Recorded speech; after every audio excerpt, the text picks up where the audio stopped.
Here we go now, Edwin Salmon of Knowledge. Another episode of Edwin Salmon of Knowledge. I used to do these every 2 days. What was I thinking? That was before I had a child. And I'm sorry that it doesn't come out every week, but I sometimes have to get me some sleep. I am a human being and I need some sleep. I've got a little baby that you probably know about if you've been listening to Salmon of Knowledge. I'm recording this in my home bedroom. My mother's in the kitchen baking and playing wagon wheel really loud. Someone is drilling outside, and I thought it'd be easier to record a podcast in my hometown. It's quieter than Dublin, but I guess I was fucking wrong about that.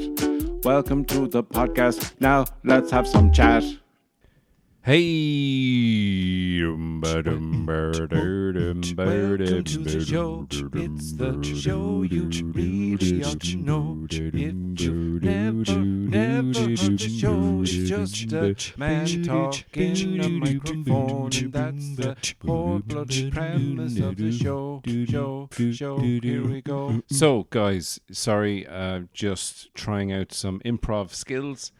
I am in my, not childhood bedroom, because I didn't grow up in this house. We moved to this house probably 15 years ago. I'm always trying to think of when 9/11 happened and where I was. And because it was such a tragic event, on the plus side, it left an indelible impression upon the world, including me. And I definitely remember where I was the day 9/11 happened. I was watching it on a tube television, not a flat screen, a tube TV that we used to have in the old house when we lived on Beach Lawn, B-E-E-C-H, not B-E-A or B-E-A-C-H, so called because there was a lawn full of beech trees. No, actually there wasn't. There was a bunch of trees across the road, but none of them were beech trees. Why was it called Beach Lawn? I've no idea. Maybe I can ask my father, seeing as I'm home, although I don't think he'll appear on the microphone. And hey, that rhymed. See, I'm even rhyming when I'm not intending to rhyme. But yeah, we used to live in that house, and I was watching 9/11. Sorry, I started to eat my own words there, because they're so bloody delicious sometimes. You know, you get a word like marmalade, and you're like, marmalade. With peel, without peel. Or scrumdiddlyumptious. There's another great word. So, so I was watching 9/11 happen on the television, and I was preparing to go down to Cork City, where I was moving to, but I was looking for a job. I was going down for an interview in Boston Scientific, who make medical devices used in surgery, heart surgery, minimally invasive surgeries, and I got the job. But I remember getting the bus down to Cork because I wasn't vroom vroom beep beep. I like driving in my car. I didn't know how to drive, so I was on the bus, and the radio, of course, was all about 9/11 and what's going on in 9/11 in New York City, and the Pentagon had also been targeted by an aeroplane. And there was all kinds of crazy rumors flying around. There was a plane headed to the White House. It was like a series of planes and coordinated attacks. And I don't think it was even mentioned in the interview. I was like, I didn't ask, how's everyone in Boston? Because I don't think the company's headquarters were actually in Boston. But yes, 9/11. Which is nearly 20 years ago now at this stage, which is mad. So there's like teenagers who grew up in a post-9/11 world. But this house is on the right side of the tracks in Birr, which does not have a train station anymore. It used to, which would be very handy because I could probably commute from Birr to Dublin, and it would take about an hour and 10 minutes on a train. So I could just live here, rent-free, instead of paying €4,000 a month in Dublin, or whatever the rent in Dublin is. It's not that, but Myself and Cara are living in her childhood home in Dublin. So this is the childhood home episode of Edwin Salmon of Knowledge. And actually, I did pause there at around 3 minutes and went downstairs to yell at my parents to tell them to stop making so much noise. My mum genuinely was playing wagon wheel, and she's listening to kind of classic country and western music in the kitchen. And I can hear my dad talking while he does his jigsaws, or as we now have dubbed him, not Jerry Salmon, but the Puzzle Man, like a really shit Batman villain, like a crap copycat of the Riddler, but he just doesn't have the intelligence. He just leaves jigsaws around with pictures of banks that he's going to rob, and Batman easily catches him by showing up at the bank before he gets there. You foiled me again, Batman, but Puzzle Man will soon return. This time with Sudoku. Where is it? Where are the pieces of the puzzle? Christopher Nolan's Puzzle Man. Origin story. Puzzle Man begins. No, I digress. And this is what this podcast is all about. Digression. You're just hanging out with me, sitting on a bed, while my mum makes food in the kitchen. So, yeah, I just went down to see if she needed a hand. And she was ironing. So I gave her some shirts to iron. They were perfectly fine shirts. I just kind of creased them up and crumpled them just to give her something to do, because, she needs to keep busy. She is a typical Irish mother. She does everything wonderfully well, wonderful cook, baker, and now there's a Hoover going on, which I think is probably my dad hoovering, or maybe mum's hoovering and ironing and cooking at the same time, while my dad sits doing a jigsaw, telling her not to do so much, whilst also not helping. So, that's got to be annoying. Someone just telling you, don't do that. I'm not going to do it for you, but I don't want you to do it, because I need to concentrate on where the puzzle pieces go, because I am the Puzzle Man. So what was I talking about there? I was talking about, the difficulties of doing podcasts. And I'm sorry if you are a fan of this podcast and you are getting annoyed because I'm not putting it out every week. I'm putting it out every second week. I'm trying my best. I think I'm eventually going to have to move into an office space in town, because Luke, my son Luke, who you've heard about, I've talked about him a few times during the podcast. He's all right. We're getting to know each other. He's gurgling at a 6-month-old level, and he's only 2 and a bit months old. So we're very proud. But he's starting to kind of sleep a little bit more. And obviously, I've got to get some work done. I have been writing a book, and I've been putting it up on my Patreon. If you want to become a patron, you can.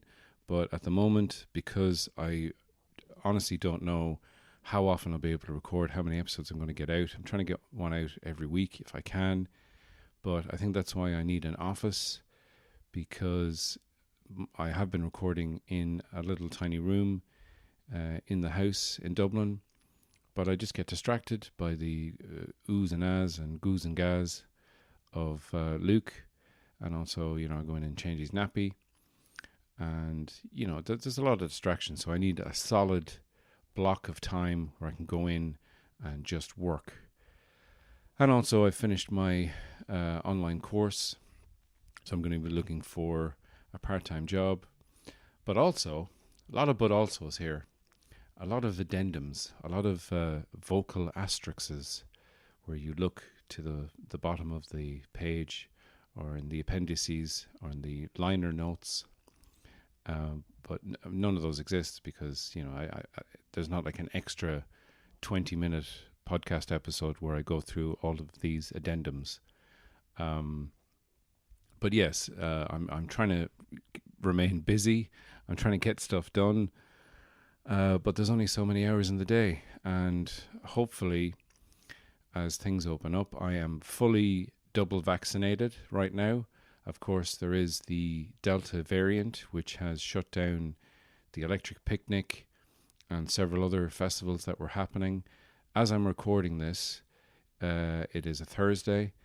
Tomorrow, the 6th of August, when this will go out, hopefully, if I can get it finished, I will be doing 2 gigs in Jolie's Bar in Tullamore.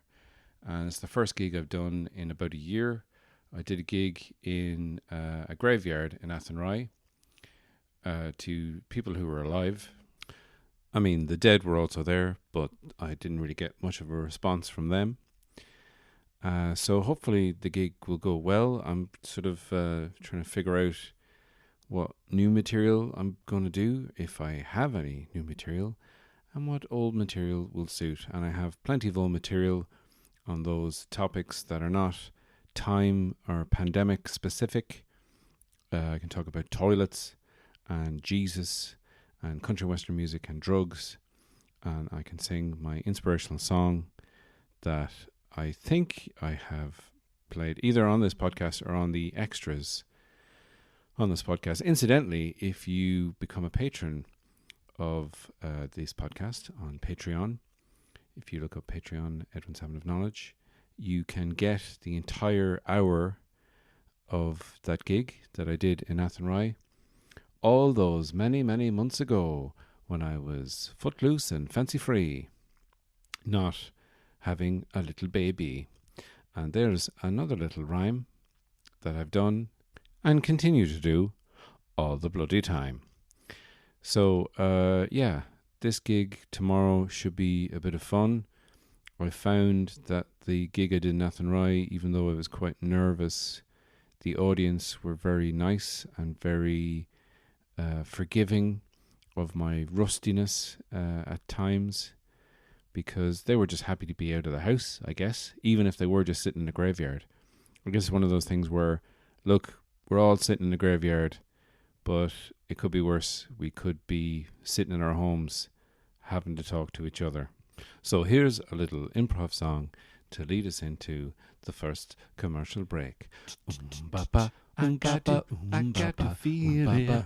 I know you, I know you want it. I put it, I put it on it. It falls off, it's sliding down it. The words come, they come out of my mouth. The words come, I wanna sing about it. I want you, you are my lover boy. I put it, I wanna fuck you all. The COVID-19 pandemic crisis has affected all of us equally, except the very, very rich. They've just waited it out on one of their private islands, or on a yacht somewhere in the middle of the ocean where there are no rules or laws, and COVID can't get to them. But the rest of us, we've had to hunker down, together, in solidarity. Even though you don't get on with everyone, especially your neighbours. Now, more than ever, you probably hate your neighbour more than you ever have in your life. Now, more than ever, you want to be invited to a party, say you're going, and then on the day make up some excuse and say that you can't go because your mother's coming into town and she needs you to look at her gammy leg. Now, more than ever, we need to reevaluate the way we live and our work-life balance and focus on the things that are important, and then not do anything about them. We just need to pay lip service to these things. It's like sending thoughts and prayers on social media platforms. It's completely meaningless, except it makes you feel a little bit better about yourself, like you're actually doing something when you really aren't. Now, more than ever, it's clear that politicians don't really care if you can ever buy a home, as long as they have their own homes and large salaries and pensions. That's what really matters. Now, more than ever, the things that matter don't really matter at all. COVID. Look out. It's behind you. And welcome back, guys.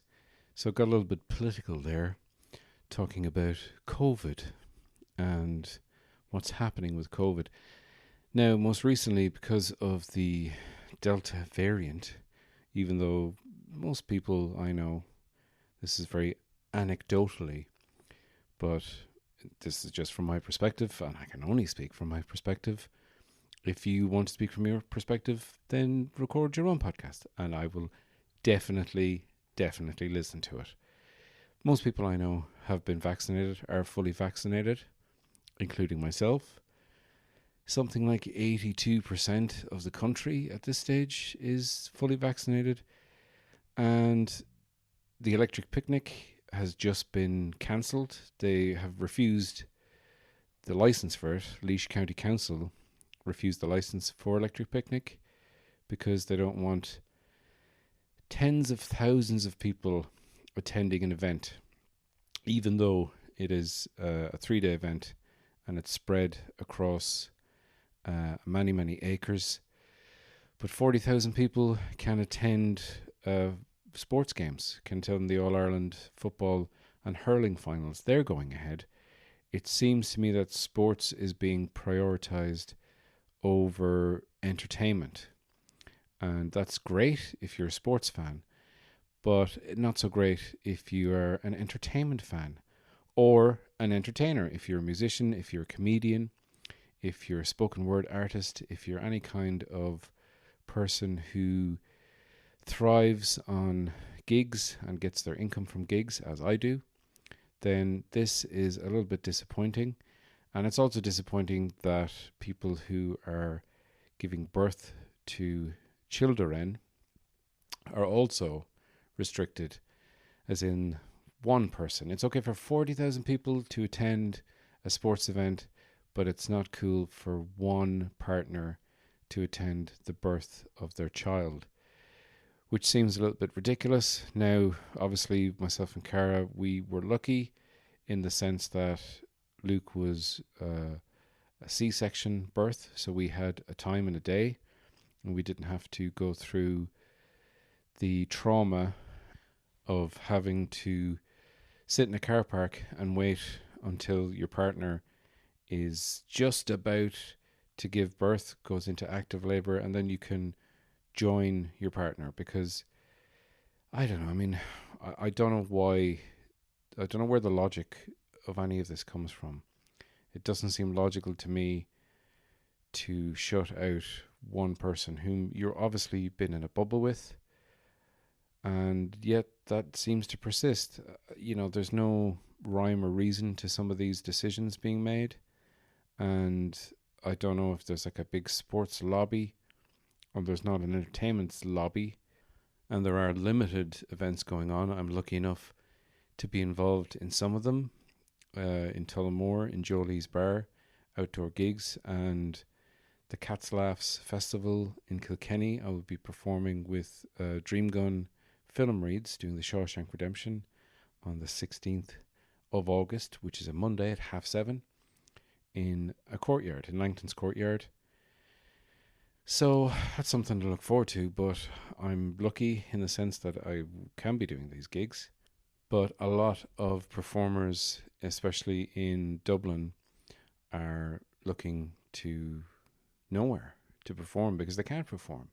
There are only so many venues, and a lot of venues are also pubs that put on comedy nights, and the pubs can't open, so the comedy nights can't go ahead, and everybody suffers. And it's getting to a point now where people are pontificating and talking about what's right and what's wrong. And, there is this whole goddamn son of a bitch nonsense going on with people saying, ooh, they're not going to let people into restaurants and bars unless they have a vaccine passport, and you're dividing up society and blah, blah, blah. And what if we don't want to get a vaccine? Well, if you don't want to get a vaccine, then you're putting other people at risk by not being vaccinated. So fuck off. And you shouldn't be allowed in. I mean, it's a very simple thing. The vaccine is not trying to kill you. The government is not in cahoots with Bill Gates and China and whomever else you think, the lizards. It's not going to happen. There is so much conspiracy theory nonsense floating around. And quite frankly, it's just infuriating to a lot of people who have suffered and who have gone out of their way and volunteered in vaccination centres, taking time out from their own schedules in order to vaccinate people, giving up their own free time. And, you know, these people genuinely give a shit about getting everything back up and running again. This return to normal is all well and good, but we can't really return to normal until everyone's protected. And, you know, I don't know who needs to hear this, in that age-old Twitter phrase, I don't know who needs to hear this.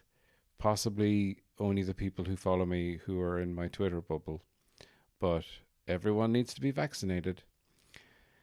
Now, I am very much looking forward to things going back to normal. I'm very much looking forward to being out and about. Recently, I have got to see my brother in the last couple of days. My younger brother, who lives in Berlin, I haven't seen him in 17 months. And myself and Cara and Luke came down to Birr.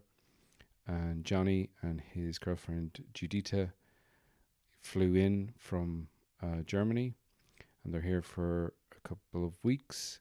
And we got to hang out. We got to go to Clonmacnoise. Come on, feel the Clonmacnoise. It's an old ruin from 542 BC. Some people are saying BC, before COVID. That seems to be a thing. But I guess COVID is going to be a marker in time for a lot of people in the way that 9/11 was for me and my terrible, terrible memory. Myself and Cara, and Luke, before, I don't leave him out, before we came down to Birr, we went to Brittas Bay in Wicklow for the weekend.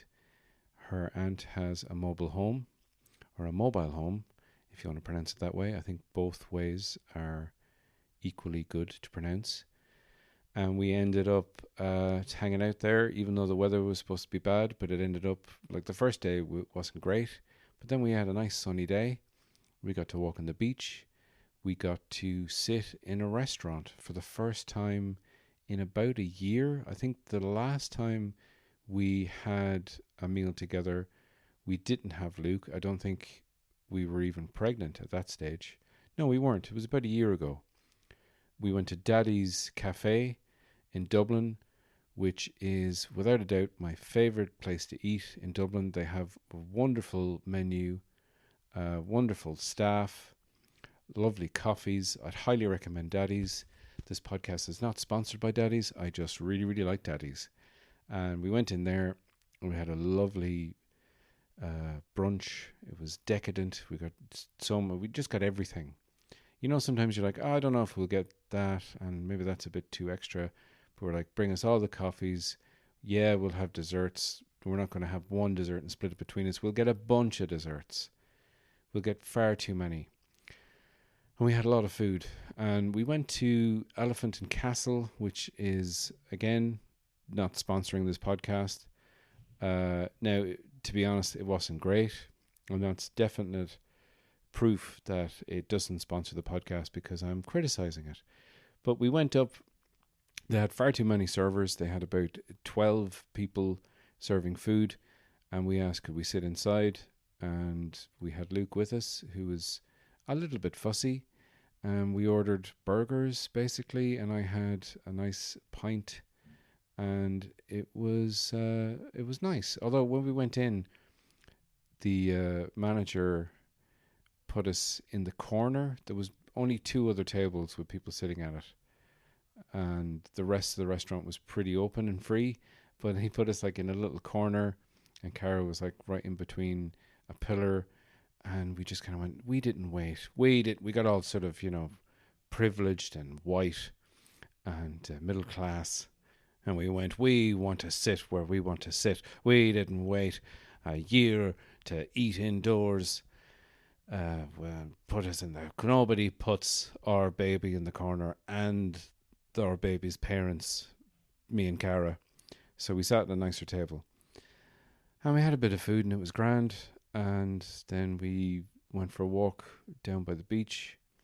And we just hung out. We just had a nice relaxing time. And it was the first time just the three of us have been together alone. And it was very nice. Very nice. Our first family holiday. And thank you very much, Ray and Mary, for the use of your mobile home.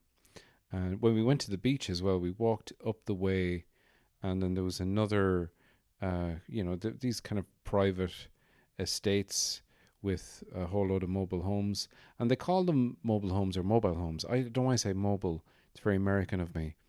A mobile home. It was a mobile home. But they're all on bricks, and they haven't moved in 20 years.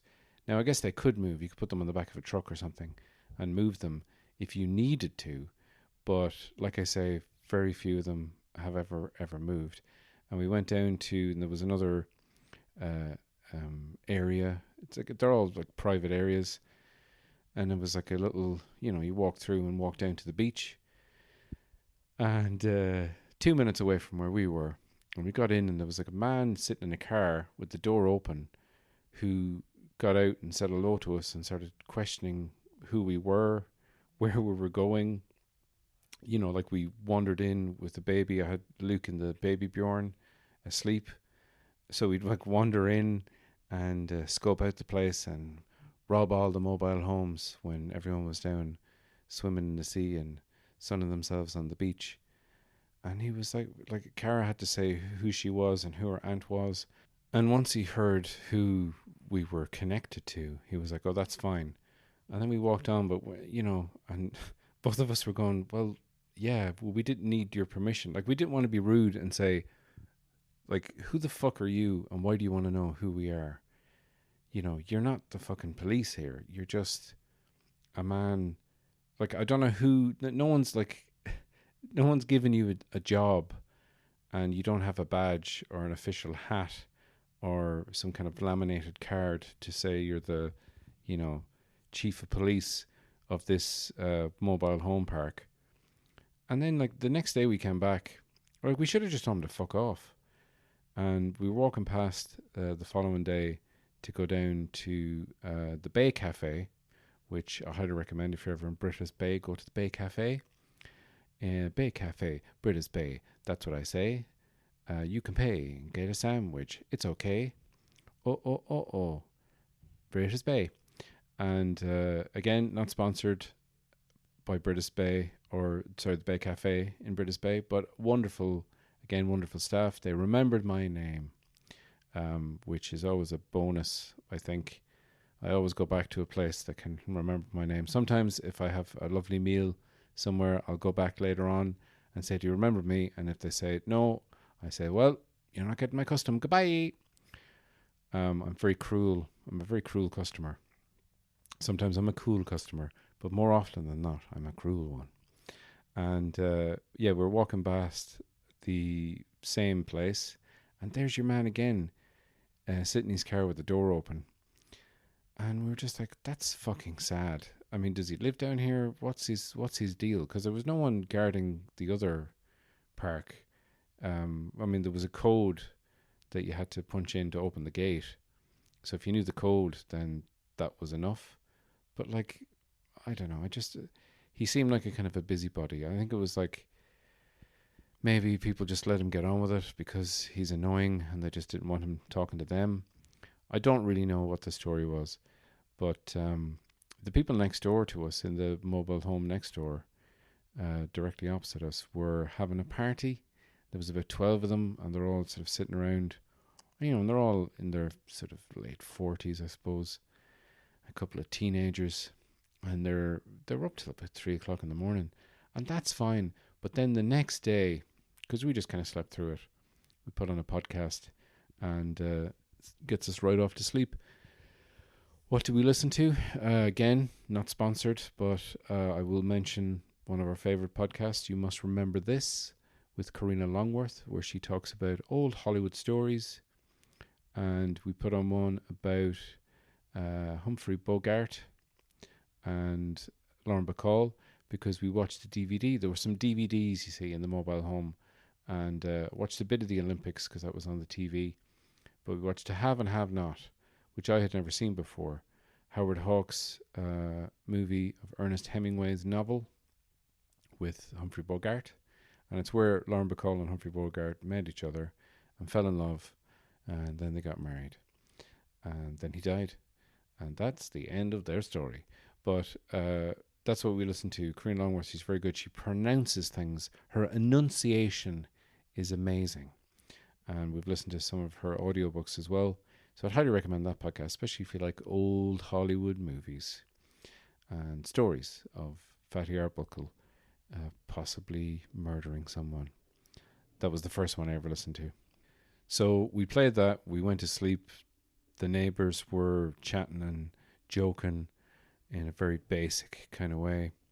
I think one of them was saying, talking about going fishing, and he was saying, oh, of course, when Brian goes fishing, the fish jump up into his boat.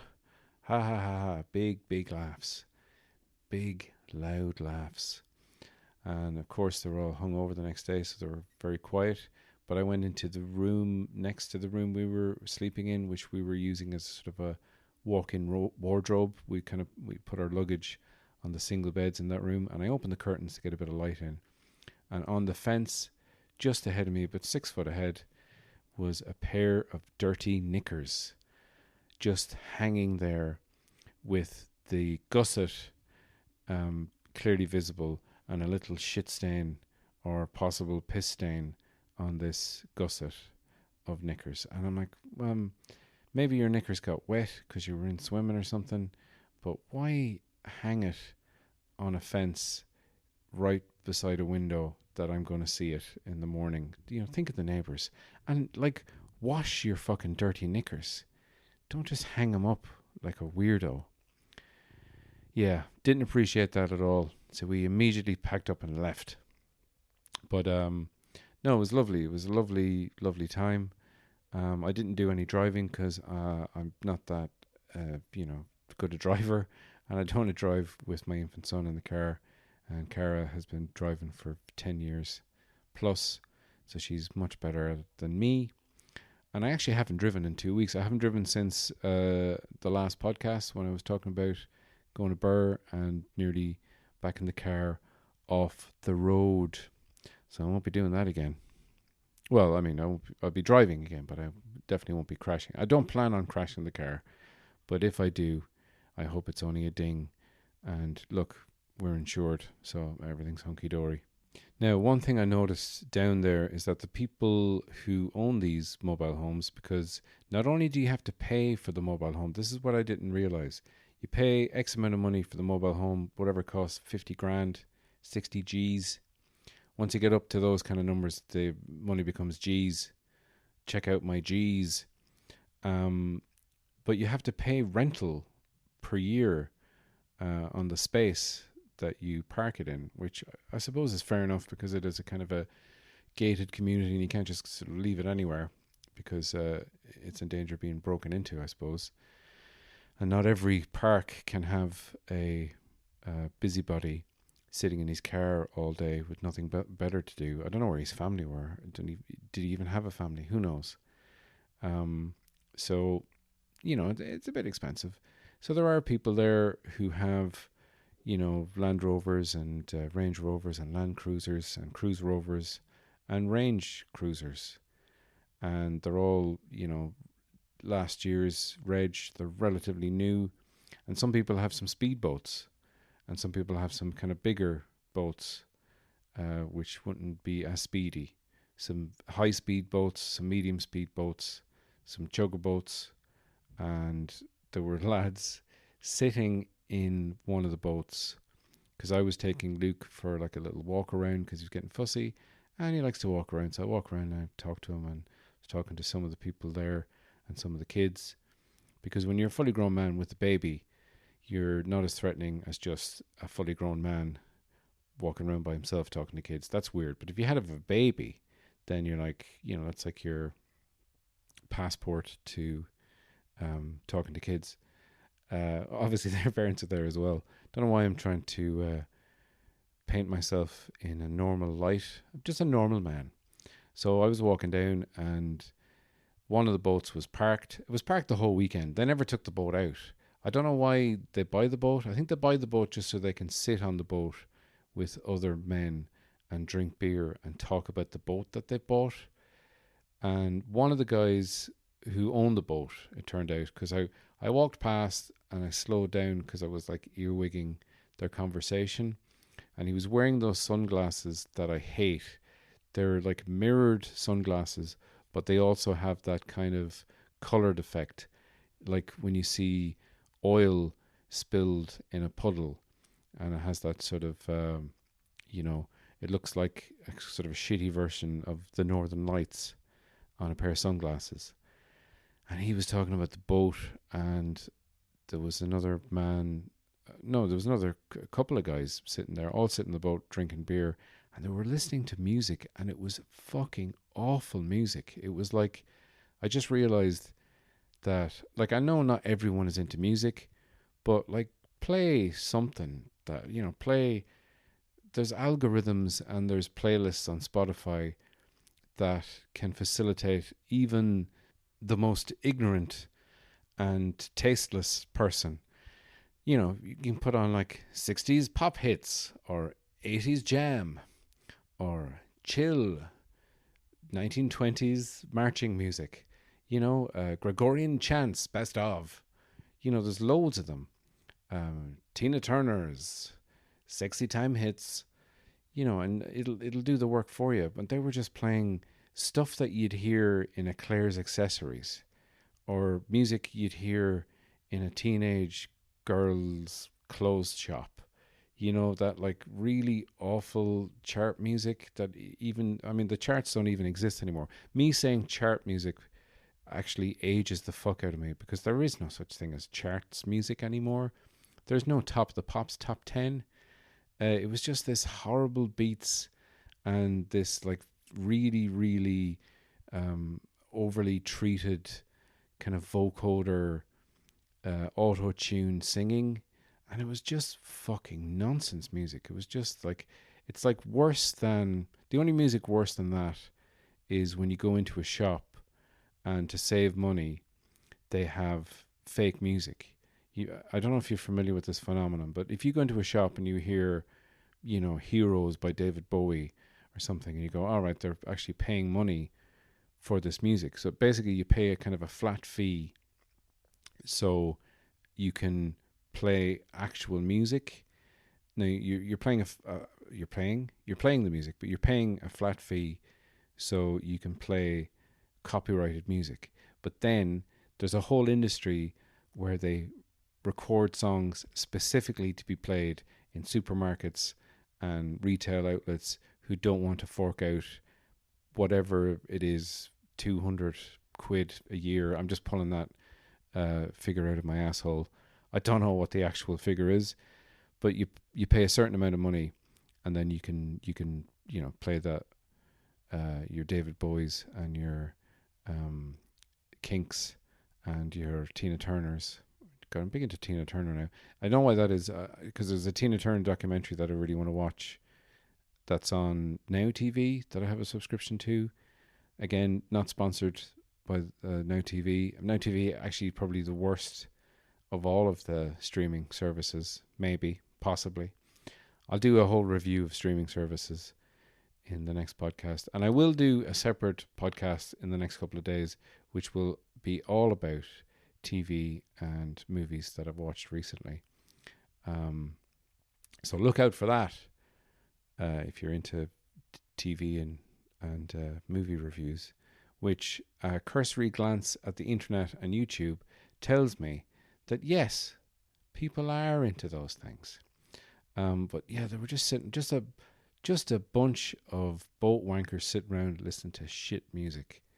And they should have been listening to, maybe they were listening to non-copyright music. Maybe he spent so much on the boat he couldn't afford a Spotify account, so he was just listening to non-copyright music. But in those, because I used to work in Woodies, and for a long time they had like normal music, And occasionally you'd hear, so you want boom, boom, boom, boom, boom, boom, to be free. And you can sing along to Seal, or you can sing along to the Beatles, or whomever would come on. It'd be like a real potluck.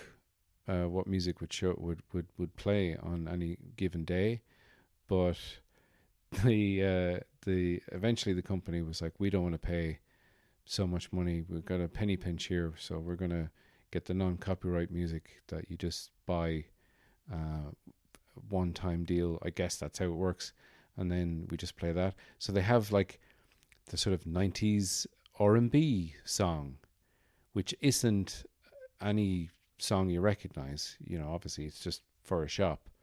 It's like Muzak is actually the term for it. I couldn't think of the term for it, but the term is Muzak. There you go, that's the term.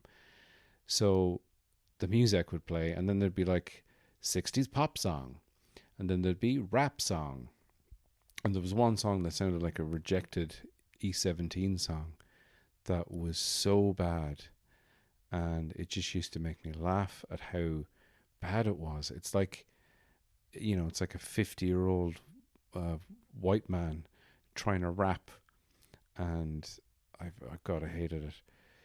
So that's what those boat wankers reminded me of, and I just kind of, I don't know, I mean, it just seemed that he bought the boat just to sit in it and talk about the boat, and then lots of people driving these little shitty sports cars around the place, and at one stage there was like a mini convoy, 3 or 4 of these little scutchy sports cars drove past, and I turned to Cara and was like, God, that's a shame.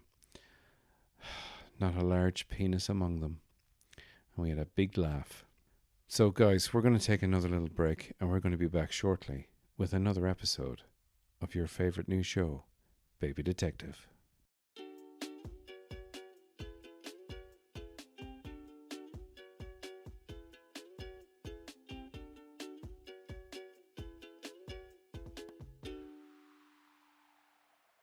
Okay guys, we're back, and it's now time for the last segment of the show. It's Baby Detective. Now, if you haven't been following it, it's okay, because the character of Baby Detective does a summation of everything that's happened up to this point. So you won't be lost. So sit back, open your ears. I don't know why they've been closed all of this time. And relax, and enjoy the show. It was one of the most intriguing cases I'd ever worked on in my short life as a detective and a baby. Someone had broken into the local hospital and stolen all the nurse and mother's milk. None of it had been drunk, as far as I could tell. I couldn't smell any remnants of any burping babies. So who did it? All signs pointed to someone. I knew it was someone. I just didn't know who it was yet. There was an orderly there in the hospital who didn't quite belong. When questioned, he made a run for it. And there's one thing I've learned. Guilty people always run. Except O.J. Simpson, who turned out to be innocent. That was a shock. I was sure that man was guilty. Anyway, I knew my next step. There's only one place in town that could hold that much illegal milk. And that was the old abandoned refrigerator factory. But hence the name. It had been abandoned. Surely someone wasn't using it to run an illegal milk business. An intriguing case. Very intriguing. And I was going to solve it, or my name wasn't Jonathan Baby, a.k.a. Baby Detective. I just hoped I wouldn't get murdered because I was getting too close to some big illegal organization. Well, it's time to put my life on the line. And also, by association, the woman who carries me around in the baby Bjorn. Denise. Denise, I hope you don't die. What's that, Baby D? You hope I don't die? Yeah, because it'd be too hard to find a new woman just like you. Gee, thanks, baby D. You've got amazing upper body strength. So many women are very, very weak. I just hope you don't get murdered in the course of me solving this crime. 'Cause that's a possibility, Denise. A real possibility. But it probably won't happen. Maybe. Down at the old abandoned refrigerator factory. There's nobody here, Mr. D. That's why they call it abandoned, sweet cheeks. Oh, yeah. You just make sure those straps are tight enough on that baby Bjorn you're carrying me in. I don't want to go spilling out onto the floor and ruin some evidence. Speaking of evidence, Denise, walk over there. Walk over where? Over there, there's something on the ground. Something white and crumpled. Oh, yeah. What is it? Why don't you be a doll and bend down and pick it up for me? I would, but I don't have the power in my legs or arms yet because I'm just a baby. Okay, Mr. D. There you go. Intriguing. Hold it up to my face. Intriguinger. Hold it up to my nose. You know what this is, Denise? Should I know what it is, Mr. D? Well, you use it often enough to wipe the shit off of my balls. It's a wet wipe. Yeah, and by the smell of it, it's been used to clean off someone's spicy milk waste. Spicy? Why is it spicy? Because if you've been drinking milk from the South American countries, your milk is spicy. It's just science, Denise. Sounds a bit like racism. Well, it's not. It's science. Okay, you're the detective. That's right. I've got to get this back to the lab and analyze it. If I can isolate what kind of spices there are, maybe I can narrow down the country it comes from. And with that knowledge, I can pinpoint who's behind this somehow. Meanwhile, at Senior Baby's secret rumpus room. I can't believe you, bitches. You're very good bitches. All of you took that milk out in record times. I just hope Detective Baby doesn't come across any clues. We certainly were in a hurry, Fernando. I don't know. Do you think we left any clues behind, perhaps, that we were not thinking of or seeing because we were in such a rush? I don't think so, boss. I think we got everything. I mean, we did have to stop to change your nappy. Jace, I remembers. But surely we didn't leave any wipes behind. Wait a minute. Count the wipes in the wipe bag. Okay, I'll count them, but I think they're all there. We had 60 wipes in this one wipe bag. I will begin to count them. 1, 2, 3, 4. Oh, this will 5, take a long time. 6, I think I will go for a nap now 8, while you're counting. 9. Oh, I lost count. I start again. Oh, this is taking too long. Meanwhile, in Baby Detective's Baby Laboratory. What you doing, Mr. D? I'm using my analyzing computer to analyze this. Oh, wait. Oh, how do I close out of this? Oh, there we go. I'm using my analyzing computer in order to analyze this wet wipe. Hopefully, it shouldn't take too long. Almost analyzed. Fully analyzed. Now, let's check out these results. It says here it came from the hospital, but that doesn't make any sense. Wait a minute. What day is it, Denise? It's Wednesday, Mr. D. Of course.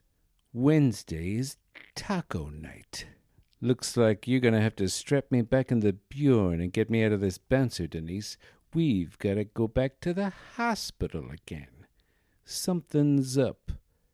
And I don't know what, but I mean to find out. Back at Senior Baby's secret rumpus room. 51, 52, 53, 54, I'm coming 55, out of my nap. 56. Good, he's nearly finished the 57, countings. 58, 59, 59. What the fuck? What is going on, bitches? Seems we left a clue behind. And if there is one baby's I knows who can make a clue into a conclusions, it is Senior Baby Detective. Okay, Fernando, load up the buggy and bring the guns. It's time to get serious, bitches.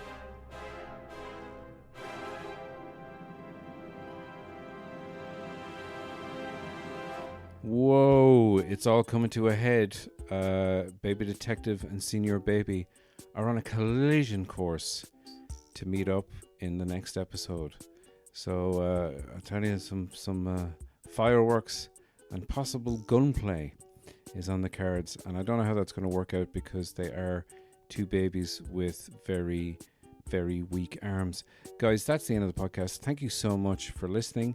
If you have a couple of minutes and you can give me a review, that would be wonderful. You can do it on Apple Podcasts. I don't know if you can do it on any other podcast. If you listen to me on Spotify, you can follow me on Spotify.